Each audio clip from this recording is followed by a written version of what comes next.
Welcome to Valley Politics. I'm Terry Christensen. Today we'll talk with two leaders of local nonprofits. Jessica Paz Cedillos is Executive Director of the School of Arts and Culture at the Mexican Heritage Plaza, and Jason Su is Executive Director of the Guadalupe River Park Conservancy. They represent a new generation of nonprofit leaders here in the Valley, and we'll talk with them about their work and the challenges that confront them. Later, we'll replay another part of our 2016 interview with the late Chuck Davidson, talking about the 1986 changes to the San Jose City Charter. And that's what's coming up on Valley Politics.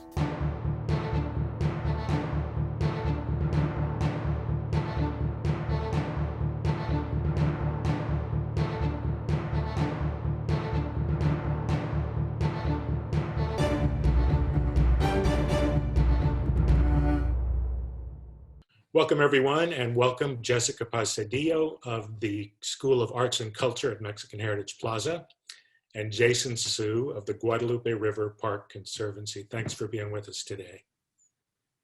Absolutely. So let's just start by having you tell us about your organization and what you do. Jason, we'll start with you. Great. Thank you, Terry. Again, my name is Jason Su. The Guadalupe River Park Conservancy is the city's nonprofit partner for the active use and development of the Guadalupe River Park in downtown San Jose. We do a number of programs focused around advocacy, education, stewardship, as well as leading park development and community engagement. We've been around for over 25 years, and honestly, even with those 25 years, it still looks like there's a lot of exciting things happening. So definitely stay tuned for things that we're coming up with. And Jessica, tell us about the School of Arts and Culture. Sure. The School of Arts and Culture is a cultural institution here in East San Jose. We are the permanent operators of the Mexican Heritage Plaza, which is a local gem that was founded by Blanca Alvarado, Fernando Zarzueta, and Pete Carrillo. We are also a community hub. And so when we think about who we are in service to, it is both the local community and the creative sector. We have arts education classes for our community. We also have a leadership development program for artists of color. We're also currently running a statewide initiative for both host organizations in the multicultural sector and arts administrators. And we are also activating this space with our 60 local artists and community engagement partners that we work with. So sticking with you, Jessica, what's your job with the school and what prepared you to do that job? Sure. So I'm the executive director here at the School of Arts and Culture, and I am a co-lead with our associate director, Vanessa Shi, who's been with the organization for over 10 years. What prepared me for the position is my experience in fundraising. So I knew early on that I wanted to work for the nonprofit sector. I benefited from many programs that helped me and my family break the cycle of poverty. And in order to run an organization, what I saw my leadership do, right, and what made them very successful was the ability to tell the story of the organization, its impact, and to raise the resources in order to provide good programming. And so I spent the past 8 years in development. I spent 4 years being the development director for Somos Mayfair here in the Mayfair community. And so when the opportunity became available to lead the organization, it was a smooth transition. But now you do a lot more than development and fundraising, right? You manage staff and programs. Was there anything in your education that helped prepare you for this? Sure. So I think if I got anything, right, from my education, it was the ability to be a critical thinker and to question things and not to take things at face value, right? I think irregardless of your major, if you are open to seeing things from a different perspective and finding truth, right, that is based on facts, it positions you well, I think, to lead an organization and to lead a team. Now, I will say this is, I majored in history and Spanish. While I was working at Somos, I had come into my own as it related to fundraising. I did not have an understanding of the financial aspect of it, right? Like, what is the accounting that goes behind this? And so I did take a couple of courses at Santa Clara County, which have been incredibly helpful right now in the position that I hold at the school. Jason, back to you. What's your job specifically, and what prepared you for it? Great. Thank you. I actually start with saying I'm very nervous. So if I pause, it's because I need to recollect myself. I'm also the executive director here, and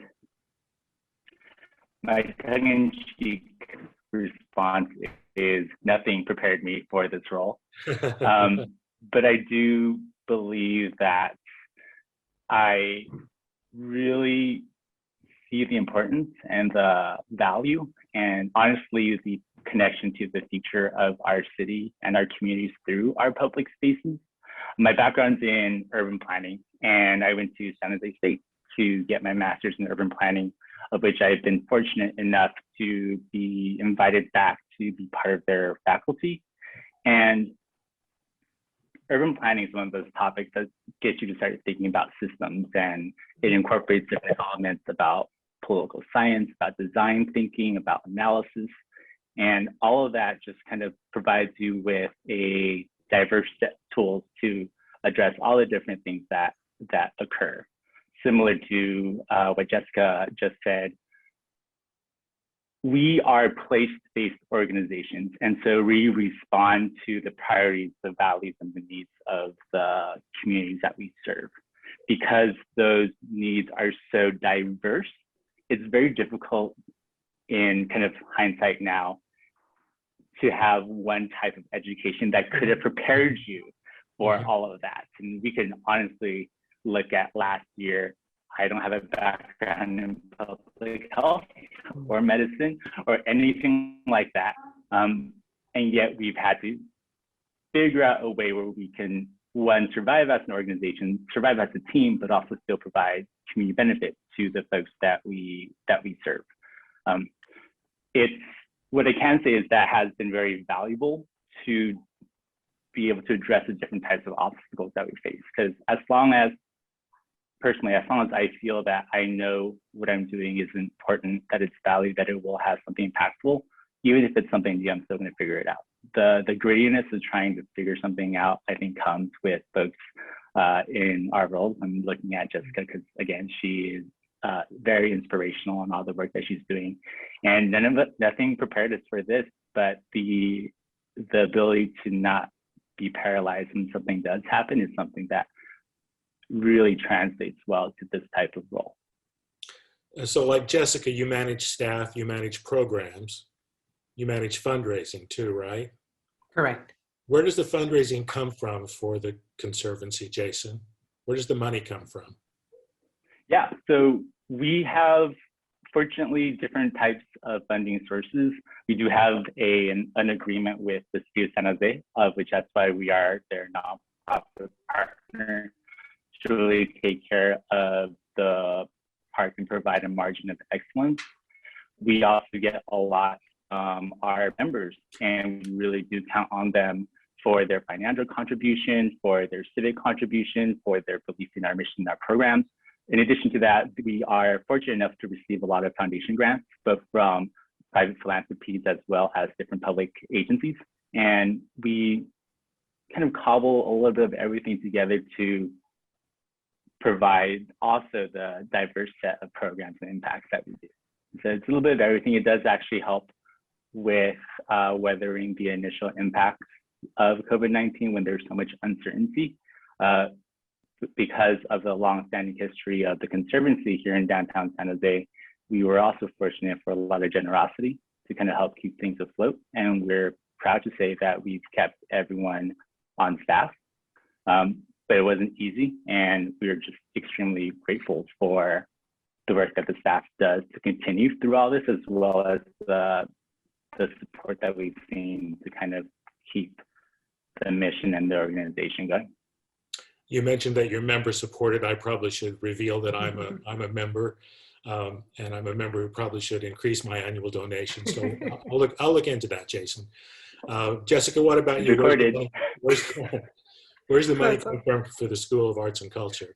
Sure. So similar to Jason and and his organization, we have an agreement with the city of San Jose. We, again, are the permanent operators of the Mexican Heritage Plaza. So we have a 35-year lease with the city, and with that comes money in order to operate the space. We have a healthy amount of money also coming from corporations, foundations, and individuals.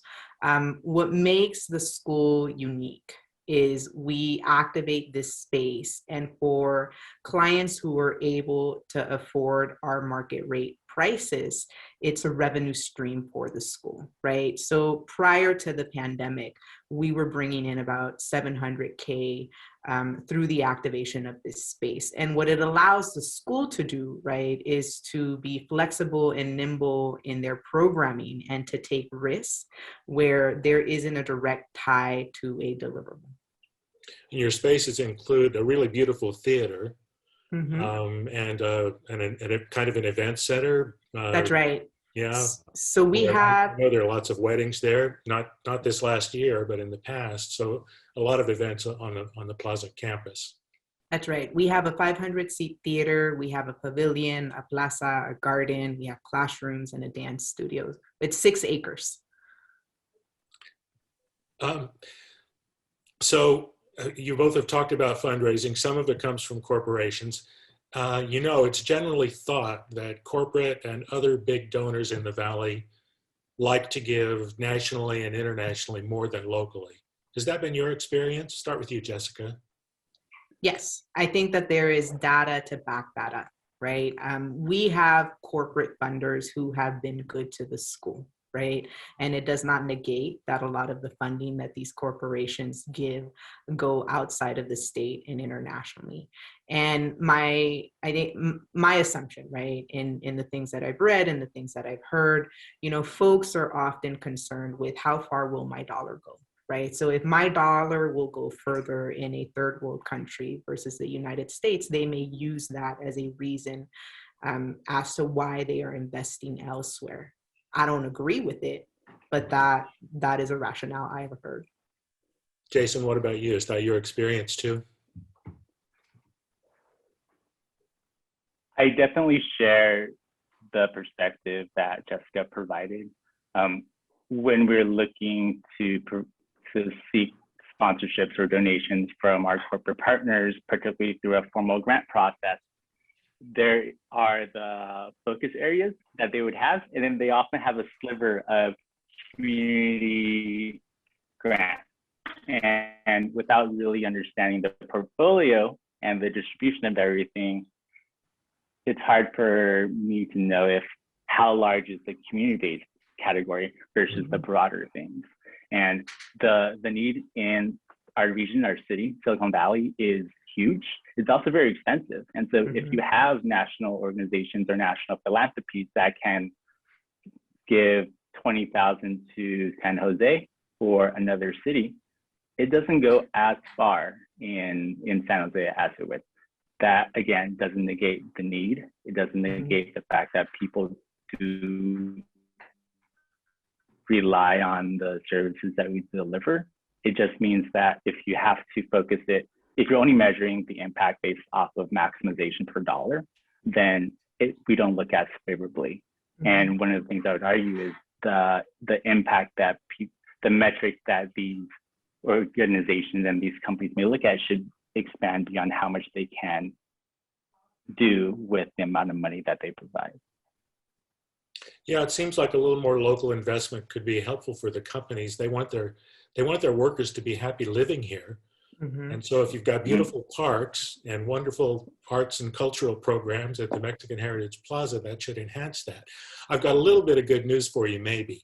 Nicole Taylor, the relatively new executive director of the Silicon Valley Community Foundation, was on our show for April, and she said this is changing, that corporate donations locally, it's turning around. So maybe you'll get some good news soon. I hope so.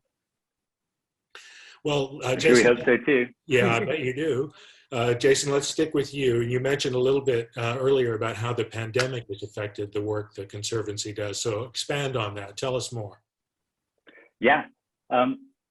One of our key goals when we do our programs, is to connect people to nature and bring people to the park. The latter is much more difficult through the programs that we normally do. We have a very robust environmental education program that we provide to different schools around the region. We provide scholarships for Title I schools, and we couldn't do that. We miss seeing busloads of kids come here, see the river for the first time, see hawks, like yell, scream, play with her, and later go to the Rotary Play Garden. And we honestly miss it. It's almost too quiet. I probably would not have a place to even do this interview if they were here. And I actually do miss that. We also rely heavily on volunteers to take care of a lot of our assets in the park, our rose garden, our trail, our orchard, and particularly in the first few months, we weren't able to have them. And for a while it did. However, we feel very fortunate to kind of see the support come back. A lot of schools really did miss us. We pivoted to virtual programs where we were providing worksheets, and we would poll the students what kind of animals they wanted to see. Volunteers started coming back when they realized how big the park is and how easy 6 feet is to achieve in a place of 250 acres. But one of the most interesting things that we did was we started thinking about how can we align different priorities into a shared initiative. And one of which is our art walk, which we're doing with Powwow San Jose. We just thought, wouldn't it be cool if we could share the benefits of parks and public art together? We actually thought of this concept before the pandemic. However, during the pandemic, we realized that both of these elements support healing in different ways. And while we're not providing healing in terms of physical health, other than perhaps like running and exercise, we can provide healing in terms of civic health, because that's going to stay here through the trauma, even through the vaccination process. I like that concept of civic health. We could use it. So Jessica, what about you? How's the pandemic affected what happens or what doesn't happen at the School of Arts and Culture? Sure. So the week that we went into shelter in place, Vanessa, she and I wrote an op-ed, right? We understood that the community and the creative sector would be impacted. For us specifically, it meant a third of our revenue was in jeopardy, right? So the $700K that we typically bring in through the activation of the space, we had to pause all of that, right? So we canceled our on-site events. We canceled our after-school arts education program, and we shut down.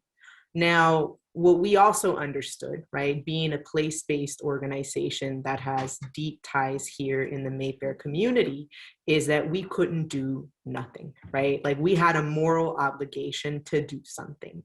And what did we have, right? Our two greatest assets is, right, they are the Mexican Heritage Plaza and our team, right? We have a homegrown team here at the school, and we needed to be active, right, in order to meet the moment. And so we lobbied to become a food distribution site, and that began in June in partnership with Second Harvest of Silicon Valley. We lobbied to become a testing site, and we are currently offering testing and vaccination in partnership with the County of Santa Clara and also Gardner Health Services. That's that's a lot. I know you've done a lot of walk-in testing and vaccination clinics and for neighborhoods well beyond the east side, actually. Mm-hmm. We have a question now from Kyra Kazantzis. She's with the Silicon Valley Council of Nonprofits. Here's Kyra. Hi. What's the one thing your nonprofit started doing during COVID that you've decided is really important to keep doing afterward? Thanks. So one of the things that the pandemic has taught us, right, is that the arts and culture have a role, right? We can serve as an intervention to address social determinants of health. And so for us, right, when we became a food distribution site, the uniqueness of our site was we weren't just offering drive-up food distribution. We also had walk-ups, and the majority of the folks who were walking up were from the Vietnamese community, and in particular, the senior living complex that is adjacent to La Plaza on Alum Rock Avenue. And so going forward, right, we see about 1,000 people a month through that service. We want to continue with that. But the way we want to do it, right, coming out into recovery is we want to host a mercado, right? And if we can activate La Plaza where people can come and walk up and get their subsidized food, and we can also have, you know, local artists performing, right? We can have local vendors selling their goods, right? It is a way for us to remove the stigma from receiving a social service, right? It's how we do the work. There are going to be a lot of flea market vendors looking for alternative sites, so that could be helpful for some of them as well. Jason, what about you? What are some of the things you did during the pandemic that were different that you'll continue with? Yeah, thank you. I would say I'll focus less on what we would do, but perhaps more on how we think about what we do. And I say that with kind of the evolution of how I perceive the role of parks from when I started to now. And there's a very conventional and still valid approach of parks provide recreation. They're an amenity. They make the area more desirable and you want to go visit them. They're part of the ecology. Truthfully, after going through the pandemic, of which we're still going through, all of that is still there. And there's so much more. We have an orchard, and right when the food banks were running out of food, we were able to harvest and donate 1,000 pounds of fresh fruit right there, like right when it was needed. And that was from a not fully restored orchard. And so for us, it's more so, what are we doing with our parks? What can we do with the same piece of land, with the same landscape, with the same ecology, even more? Because we realize that if we just rest on being a recreational amenity, we're not truthfully leveraging the full impact of this space. And the moment we start doing that, and the moment we start talking about it, I believe that is how people will prioritize parks when they think about the city budget or the context of how they want to see development or prosperity or anything else that's connected to trying to have a good quality of life here. Jason, we're going to stick with you, and we're going to need to be brief on these answers, unfortunately, because we're running out of time. But I have to ask you about the homeless encampments in the park and along the trail. How are you coping with that, and what are the future prospects? Yeah, that's a very valid question. And I always say, if I had the answer, I wouldn't hoard it. I would definitely be telling everyone I have the answer. Unfortunately, I don't. The other thing I want to say is that the fact that we've had to put the priorities of the unhoused with nature and open space and parks have already told us that we've set the table incorrectly. And the fact that you have to put these two priorities against each other is just frustrating. What we're trying to do at the Conservancy is provide different perspectives as to how we can support ending homelessness, mitigating the impact of encampments. And one of the things that we're most excited about is this partnership that we have with Valley Water, Downtown Streets Team, and Conservation Corps to provide workforce opportunities to maintain the park and provide potentially a pathway out of homelessness for them. And so that's the perspective that we're trying to bring. It's not about one priority or another, that the table is set one way, let's set it a different way. Jessica, can you tell us in 30 seconds about the Si Se Puedes Collective? Sure. So the Si Se Puede Collective is a group of local agencies here in Mayfair, right? So it's Amigos de Guadalupe, Grail Family Services, Somos Mayfair, Vegelution in the School. And we've come together to address the issues impacting our community. Very good. And now in 30 seconds each, what's your advice to young people considering a career in nonprofits? Jessica, we'll start with you. Sure. So I think, believe in yourself, right? And that, I think, is the first challenge. Everyone's going to have an opinion, but you've got to believe in yourself. Jason? Two things. One, your greatest resume, honestly, is the body of work that you create. The connections, what you do, that is how people see you. And when you want to work in nonprofits, particularly in a leadership role, they're looking at the holistic part of you. Mm-hmm. The second is you really need to be comfortable with being uncomfortable. Mm-hmm. We can already see all the things that we don't know. Yeah. And just knowing that you have the courage to do so is valid. Those are great answers. Jason Su, Jessica Paz Cedillos, it's been a pleasure having you with us today. Thank you very much. Thank you. Thank you. Before we close, we want to play a little bit more of our 2016 interview with the late Chuck Davidson.